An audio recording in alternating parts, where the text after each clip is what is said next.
Starting and turning around. There you go. Hi everybody, and welcome to Happy Wednesday. I've just done a surgery on a dog called a juvenile pubic symphysiodesis, or a JPS. I'm not allowed to show you that dog's face on TV because we're not allowed to do that, but young Indigo is recovering really well. But I thought I'd just explain to you what I've done. So just here is a model of some hips, and the hips, keep it vertical.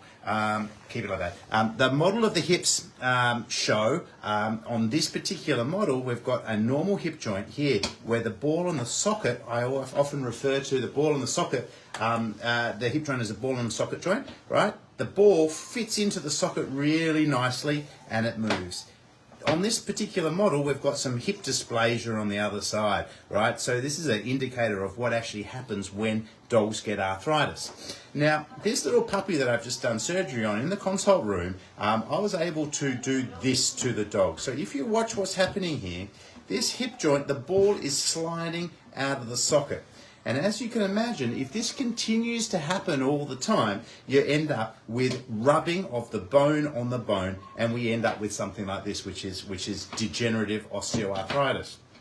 And so what I was able to do was, in the consult room, was able to do what we call subluxate the hip, which is an indicator that there's a predisposition to hip dysplasia. Now keep in mind that this dog is only 17 weeks. So today I took an x-ray. And if we come across here, what you can see is, if I show you what the normal pelvis looks like, this is the normal pelvis, and I'm going to zoom in nice and tight, and what you can see is pretty much what the model was saying. A really lovely ball and a socket, okay? And that looks not too bad. But as soon as I put a bit of pressure on these joints, what you can see is that this ball moved out of the socket. So this was, as if you remember in the last picture, and I'll go back to it, sitting right in here, and with a little bit of pressure, which is mimicking when the dog is walking, this bone is sliding out, and it's not actually got any coverage of the acetabulum. So I'm going to go back and just show you this one, where it looks really tight, okay? And then we're going to come back to the model, and I'm going to show you again what actually happened. So the first x-ray looked very much like that. Okay, and then when I brought it up and mimicked weight bearing, the bone slipped out like that.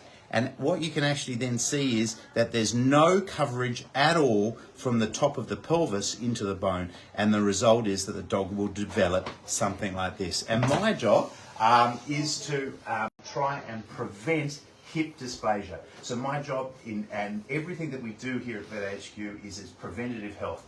If we can feel laxity, we can do this procedure. And the procedure it's a bit funky. I'm not going to bore you with it, but the job is to make sure that dogs are as healthy and as happy for their whole entire life. So, pearls of wisdom for a Wednesday. Happy Wednesday, everybody. Hope everyone's well, and look forward to seeing you soon. Thank you. Bye-bye.